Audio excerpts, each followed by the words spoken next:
Secrets of the C-Suite, the podcast, is for anyone interested in leadership and the wins, losses, and lessons of being an executive.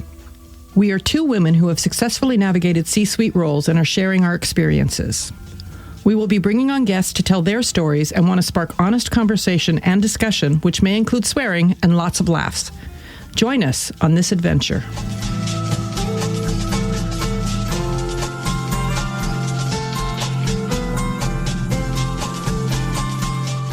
Hello, and welcome to another episode of Secrets of the C-Suite. I'm one of your hosts, Susan Sutherland, and the other host, Juliet Clothier, is with me. Hi, Juliet. Hey, Susan. How are you?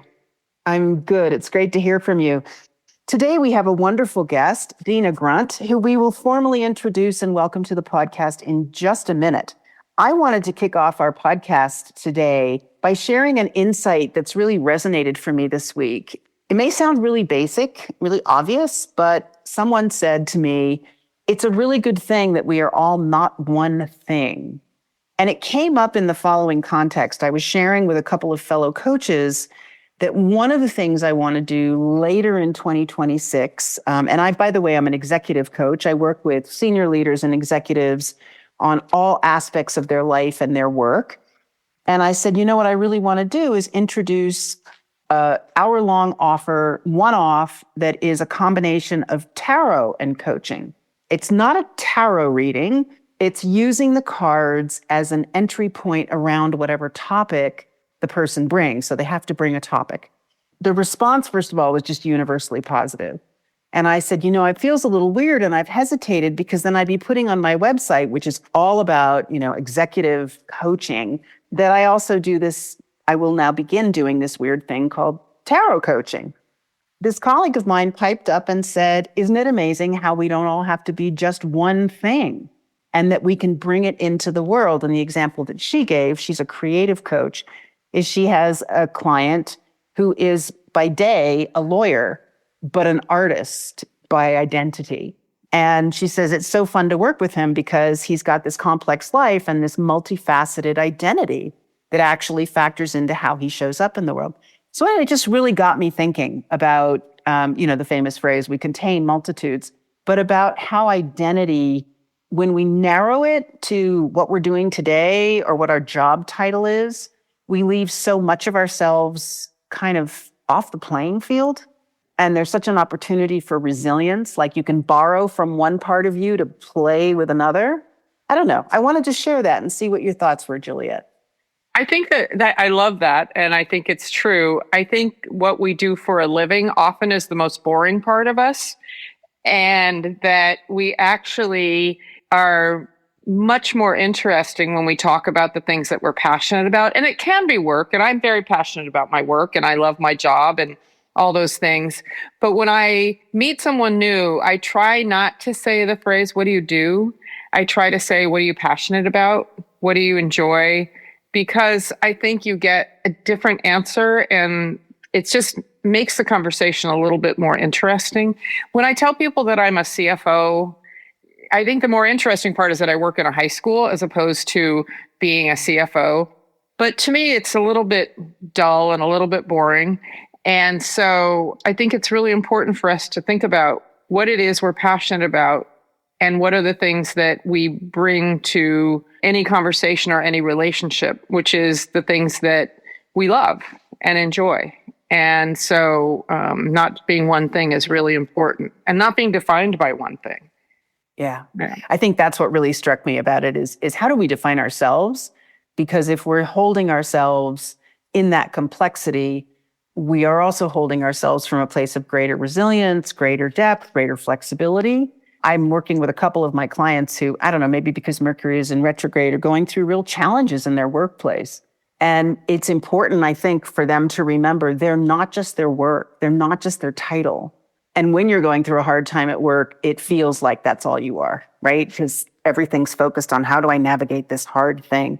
I don't know. It just given me some inspiration this week. It's good. It's good to think about. And maybe our listeners can think about what defines you more than one thing. Cool. So shall we invite our guest in now that we've told her to hold off until it's time? Yeah, let's do it.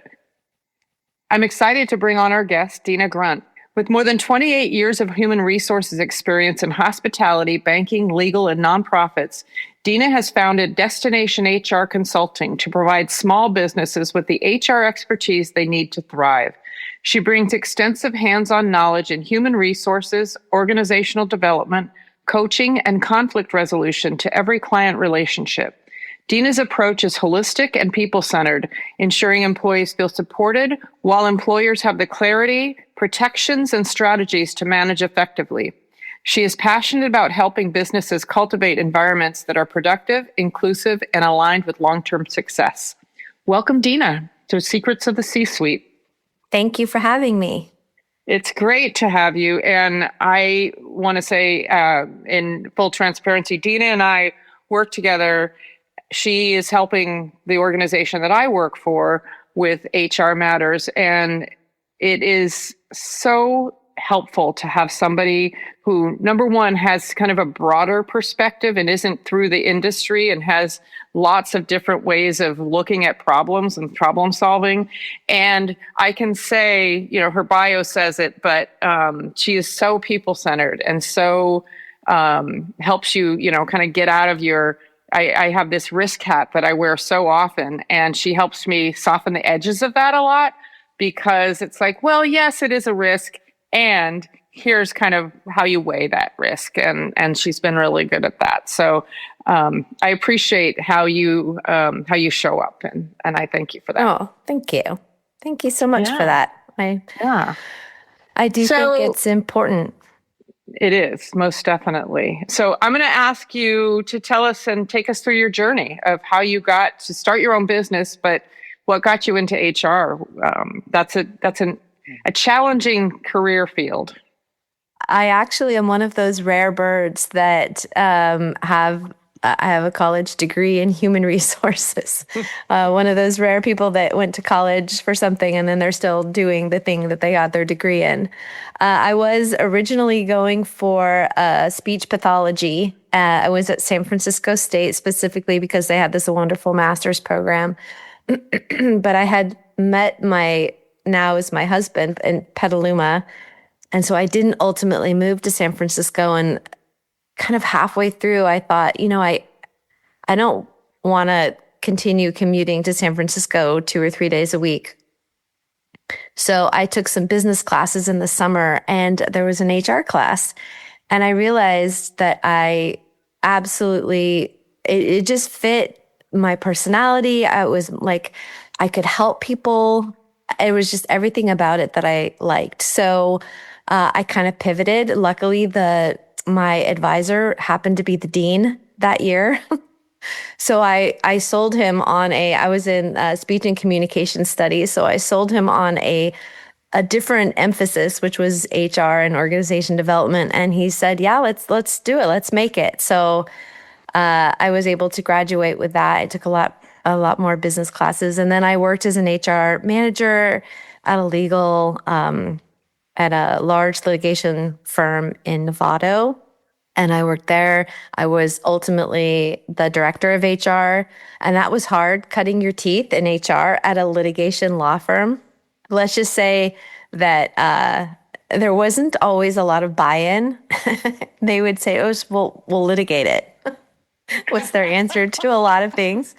So I learned how to kind of pick my battles, or I learned how to get buy-in with the senior partners a little in different ways. And then I had a baby, so I stayed home with my son. He's now 23. I stayed home with him until about first grade. And in that time, I did a lot of various things. One was I worked for an HR consulting firm. And then a friend of ours worked at Nix Cove. So he said, what we really need is a part-time HR accounting person. And I had, when my son was 1, I had created a monogram marketplace. It was an embroidery online business, and I had to do my own accounting. I learned enough to make me dangerous in finance.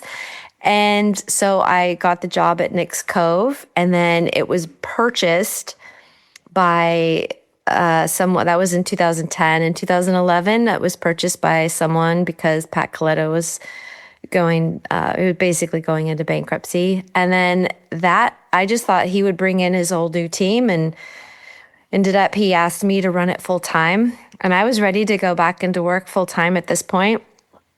And my husband's family owns the 29 Palms Inn down in near Joshua Tree National Park. And so I had helped my mother-in-law when my son was, a baby and I was sort of staying home. I helped her with HR and kind of organizational things. So I had enough interest and knowledge. So I ran Nick's Cove. And then that for the next decade became lots of things. We created a hospitality management company. I became the CEO of that company. And then I hired finance people to fill in the areas that I really knew nothing of. And then learned a lot that way too. And I kept my HR, organization development, management, coaching, all the things, just kept getting sharper and sharper. And then he sadly passed away in 2020. And so I carved out all of the HR from all the different companies and kind of decided to hang my shingle and just do HR, which quite frankly felt really nice after a decade of doing far too much. So great learning. He used to joke and say, "This is your MBA." That's so funny. Yeah. I tell people a lot when we're going through hard times in business and in the organizations that I've led is that this is another MBA. And I think that's the attitude I've used because it helps you not get frustrated by it, but be more curious about it when you have the opportunity to wow, you are, thrown in the deep end here. And we talk a lot on this podcast and I talk a lot in my coaching of, nobody really knows what they're doing. Everybody's doing things for the first time. And I think that attitude of hey, this is an opportunity to build and grow instead of beat your head against the wall. And so that shift is really important. Yeah, I was just going to pile on and say what it reflects is a real growth mindset, right? It puts you in a, yes, performance is important, but it's a little less about you have to just hit all these marks and be perfect, and a lot more about grow into the job, bring yourself to the job, grow the skills. So it is an MBA, but in the best way.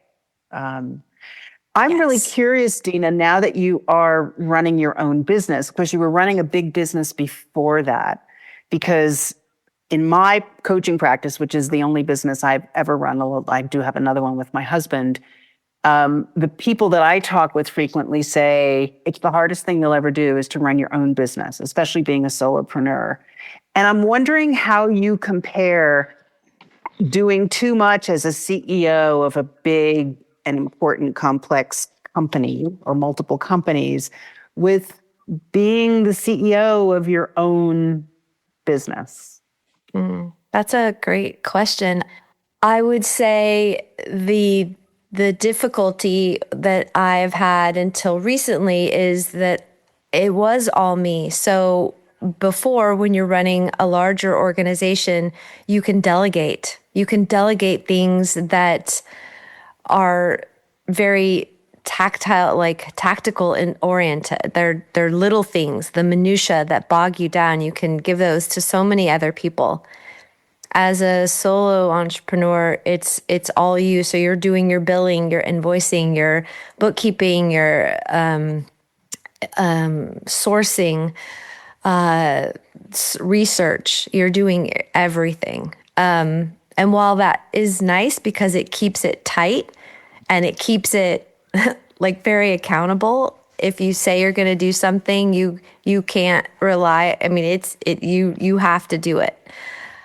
I would say that until recently, I did hire somebody, which I always said I would never do. I would never have employees again. But I realized I either had to stop growing or get help.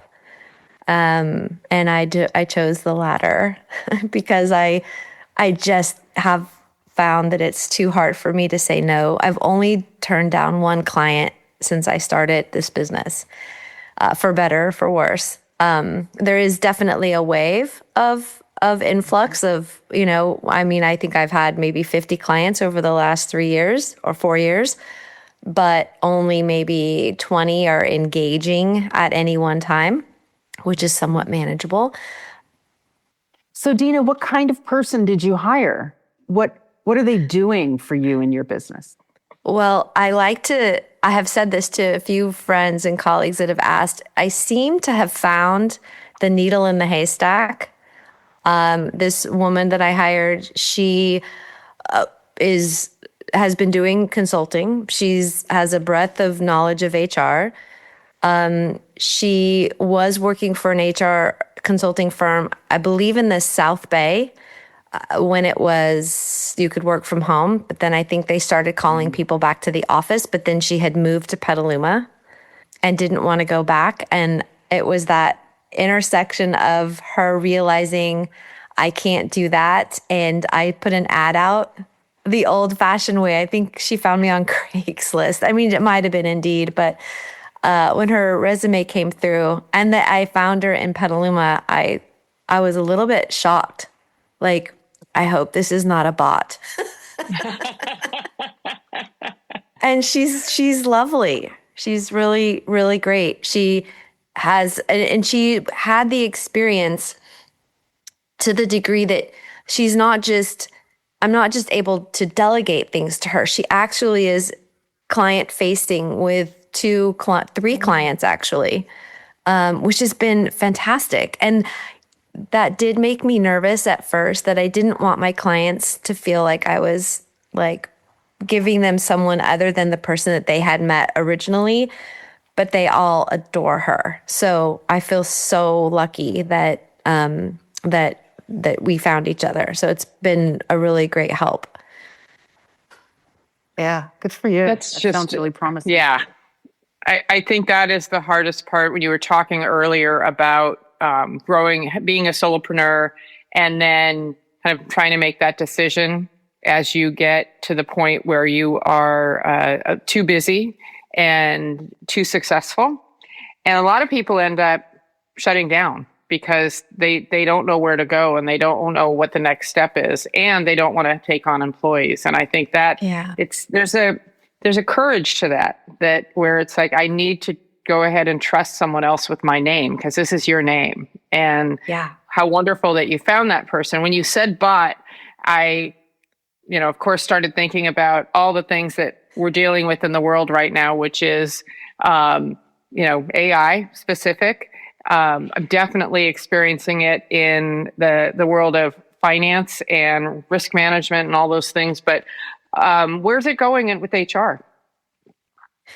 Well, I mean, I think anybody who gets on either Claude or ChatGPT, like it's very useful. I use it. Everyone I know in HR and other types of businesses use it. Even if we're using it on a very remedial level to like help us maybe soften an email or help us build a job description. You can put in so much data so that it really understands who you are. And what's fascinating to me is over time, it has learned who I am, what my business is.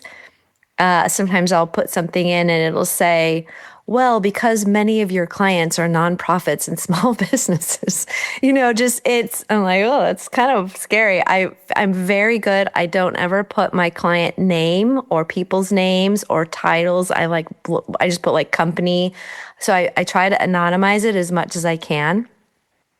But it's pretty fascinating how it is very useful in that way. What I think, I have several clients that have called and said, hey, I have this issue. Chat says this. How accurate is it? And honestly, I think it's great that they're doing that. One, they're being they're being resourceful. They're watching their dollars, right? Because I charge for my time for research and everything else. And if they're doing the research first, and if they're just getting kind of that gut confirmation and double, trust but verify kind of space, I'm all for it. I don't think it will ever truly replace the human connection. It won't replace the ability to sit across from someone and really see them and hear them, and that conflict resolution space, that kind of a situation where you're at work and maybe you're not progressing in your position as well as you think you should. It's not going to take away that. It's not going to take away that human interaction and compassion and empathy. But yeah, it's going to take away someone who needs to build 10 job descriptions for a barista and Right. for a small coffee shop. It's going to take that away.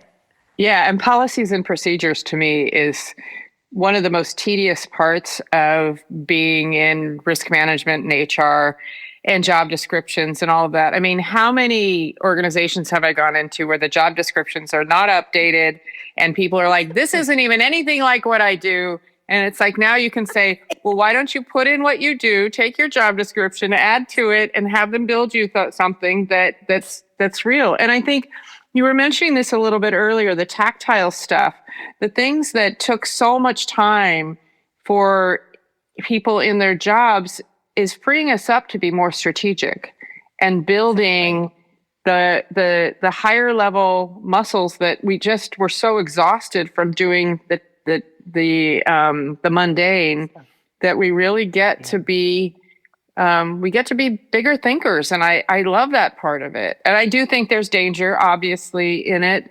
And some people, you can tell, did not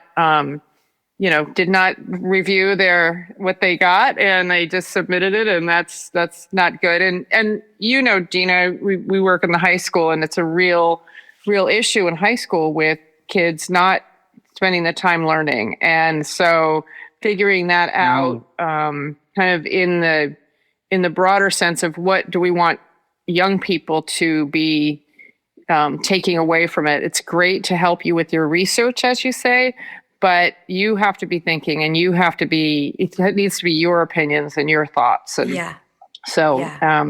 it's I often use it as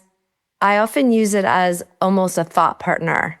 Mm-hmm. Right. Just like a little bit of gut check for myself. I want to write this memo. I just had this, we just had this meeting for someone who, had got into trouble with the law, and now they want to come back to work. And I use it in that way, to where I will put in kind of my thoughts about something and what they might have said, and then create a memo or create some feedback for that.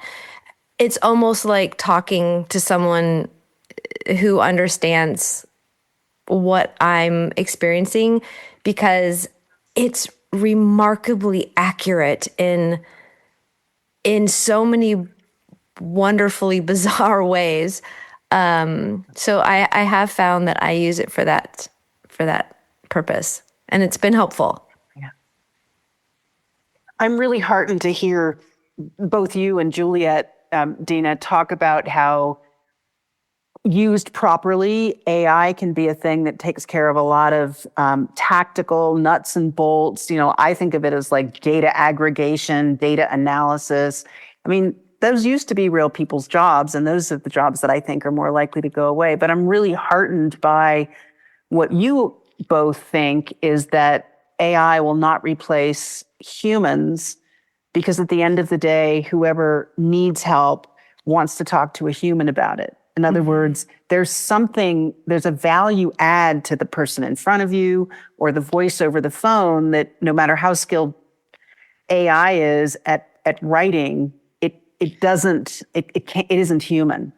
So I'm really heartened by that, because basically what I've been reading are the headlines, like the Jack Dorsey Square getting rid of half his team. And I think it just depends on what those team members are doing. there will be a lot of job losses, but hopefully the jobs that really do require a person to show up both with values and leadership and heart can't be replaced by AI, no matter how well it's trained. Unless it's not old school values showing up, I guess. Well, I mean, at the end of the day, it's, there are two terms, right? We either use human resources or we use people, like, head of people or director of people services, or it's not artificial resources, right? There's that, the name human is part of what we do. I think it would be hard to replace that piece of it because it is our jobs as HR professionals. It is our job to bring that humanity to, fill in the blank, to policies, to procedures, to discipline meetings.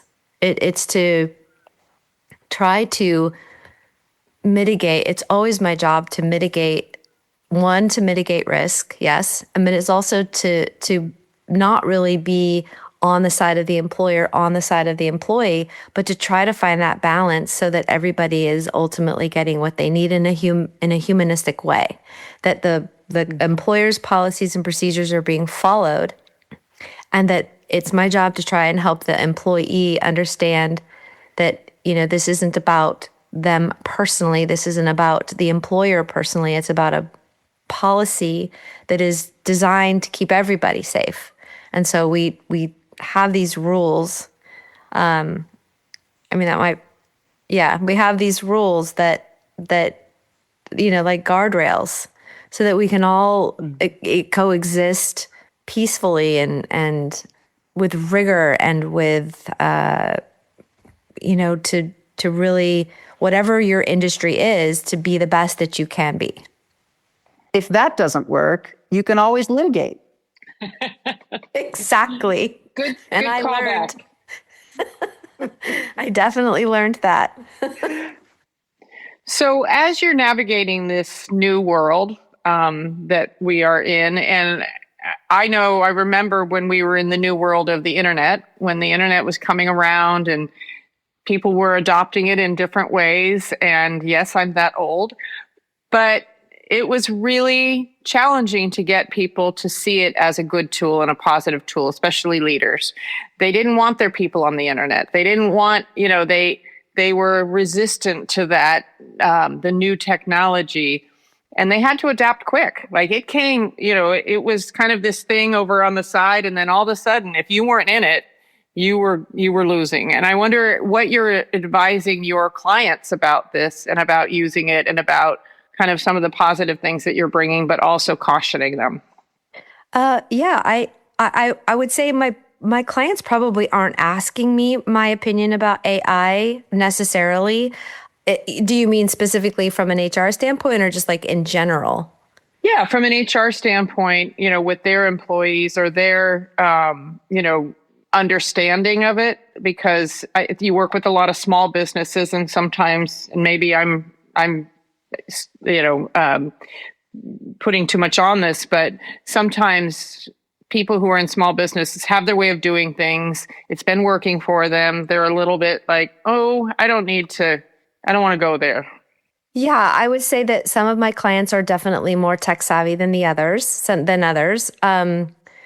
I would say those that are tech savvy or have used AI for maybe a different part of their business, recognize that, like I said, recognize that it's a useful tool and will do a quick search and then will always want to just double check with me. And I think that would be what I would say to them, is that you have to, there are two things that I think are really important in using AI, at least in my experience. One, you have to know how to feed the beast.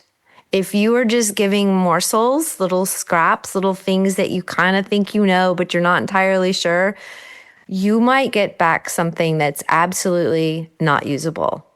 But if you really know the data and you're using it to supplement your own knowledge, that's when you get rich, usable data or usable documents. But and then the other thing is that if you don't really know the policy or the laws or employment background, like you might say something absolutely wrong. For example, if you have 25 employees versus 50 employees, your rules are going to be very different. And if you didn't know that there are things that happen at 20, 25, 30, 50, if you didn't know that and you just put in a query and it said, here's what you need to do, you might either be giving your employees more than you're supposed to or less than you're supposed to. So if you don't know certain laws or certain rules or certain thresholds, your data, what you get back is accurate, but it's accurate to maybe not your size company or maybe the location, right? San Francisco has a lot of very specific ordinances that are just specific to San Francisco City. I don't think many of my clients are using AI because I don't think that they have that confidence in what they don't know can hurt them, right? So I do think that my clients, for the most part, rely on our team at Destination HR to give them the best advice and help them along their journey in HR. It's kind of a perfect scenario where they rely on you to use whatever tools are available, and they don't need to actually adopt the tool because they know that you will give them, you'll take what you need from the tool and give it to them. And I think that's really, and that's good advice right there. If you're not sure, if you don't, if you're not confident about the tool and where AI is at this point, don't use it. And I think that's really important. But find someone who is confident and who knows how to use it and have them help you with it. So I think that's really cool. And who knows where the gray areas are too. I mean, what I hear you describing, Dena, especially around employment law, which is such a complex world, it changes. It's different from location to location. It's different at the local, state, federal level. And then, of course, there's, are we in a culture where we actually listen and pay attention to the laws? I don't know. Sorry, I had to throw that in there. It's really complex. And so part of your job, I would imagine, is keeping up to date. Or if you're working with a client in a location or in an industry that you're not intimately familiar with, you educate yourself really quickly so that you're able to provide that context and that backdrop. And you're right. I love that expression. I'm going to use it, which is feeding the beast. When you garbage in, garbage out, which we used to say with basic computer data crunching, but it is really true for AI as well. Yeah. So Dena, I think our listeners would love to know any kind of weird or interesting HR stories, because there's always something. Yeah, in HR, there is always something. I have always said I wanted there to be some kind of a sitcom or some TV show that has HR, because I don't think anybody realizes the data, the funny, the hard, the good, like all of it exists in HR, because it's all, 90% of it is so highly confidential that you can't really share it. I've been asked this question before in interviews, and one always rises to the top of my memory. And it was, I was interviewing, and, a question you ask, it was when I worked at the law firm, a question that you ask, the question was about conflict management. And this young lady proceeded to tell me about a physical altercation that she had gotten in, an actual fight, and how she bit the person. And I just remember thinking, like, well, that's going to be a hard pass. Like, I don't. And then there was that moment of, is there a camera? Like, am I being punked right now? And you have to keep a straight face. You can't laugh. You just have to empathize in the moment. Wow, I'm glad that you learned some things from that. But then a part of me wanted to find her afterwards and say it's not going to be a good fit for us, but let me give you some advice. When you are interviewing, please don't ever share the story. You will never, ever get you'll never get hired. And I that was my gut. I wanted to, but then that risk hat flies on, and sticks onto your head, and you're just, you can't share that necessarily. But I think about her all the time. I think about, like, did somebody ever share that with her? Did somebody ever tell her that? Wonder where she ended up getting a job. But that's, just crazy. I'm sorry, Dena, I have stories. so many questions. It's a great story. I'm wondering, was she applying for a lawyer's position? She was applying for a paralegal position. Wow. Because she took the definition of conflict literally. Literally. And that surprises me in a, Yes. like, I'm just like, oh, she's obviously a college educated person applying for a job that requires nuance and language. And so that's a bit surprising to me, but what a great story.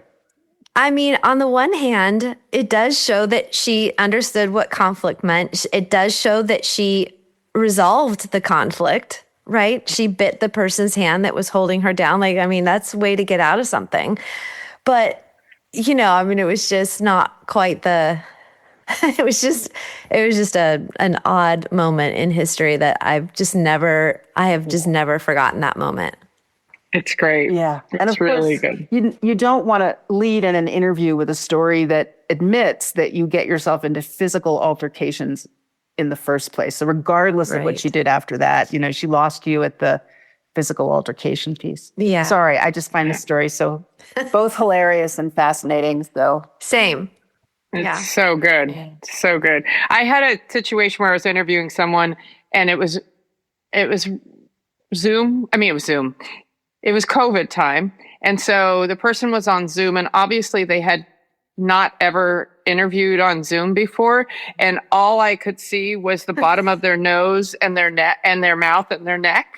And I wanted so bad to help her, but then it was like, I was like, I think your camera, can you move your camera? And she would just move it sideways, but she couldn't get there. And it was 20 of the most painful moments exactly of my career, because I had to go forward with the interview to respect her.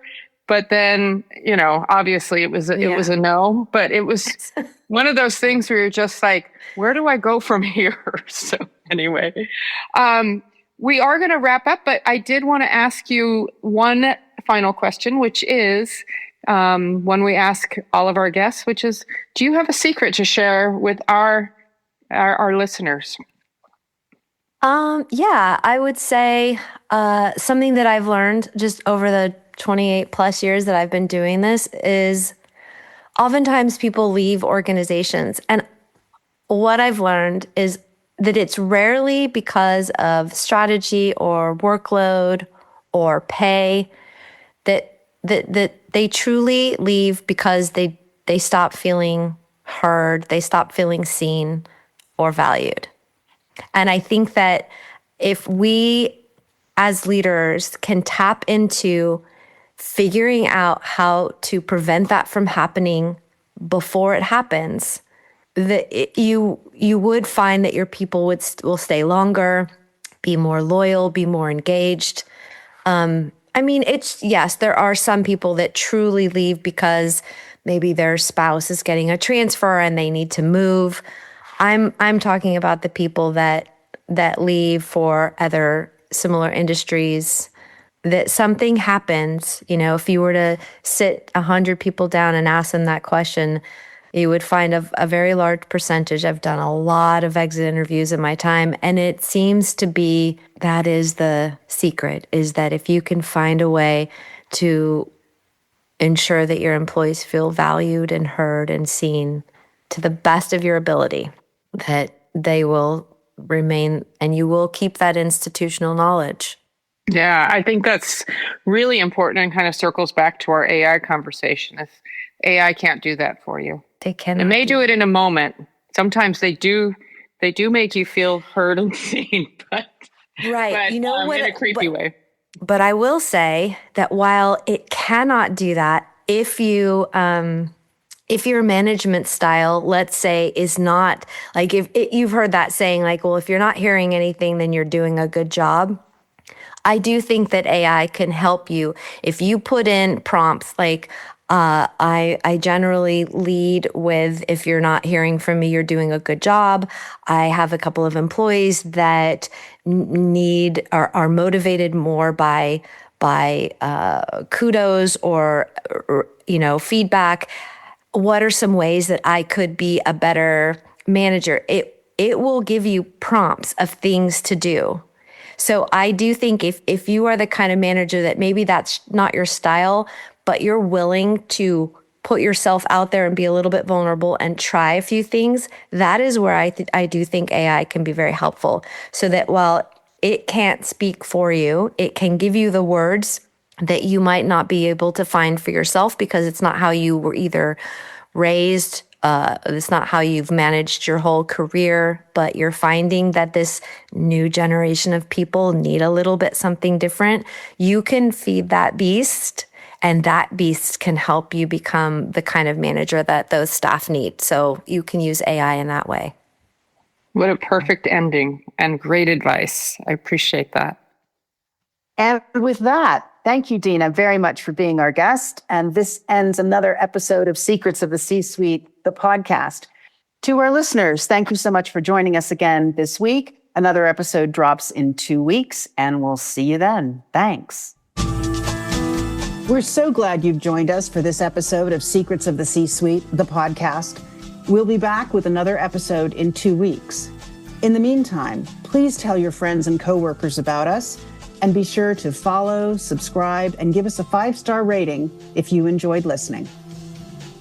Secrets of the C-Suite is produced by Juliet Clothier, Susan Sutherland, and Brian Clothier. Original music is by Brian Clothier, and the podcast is inspired by leaders like you.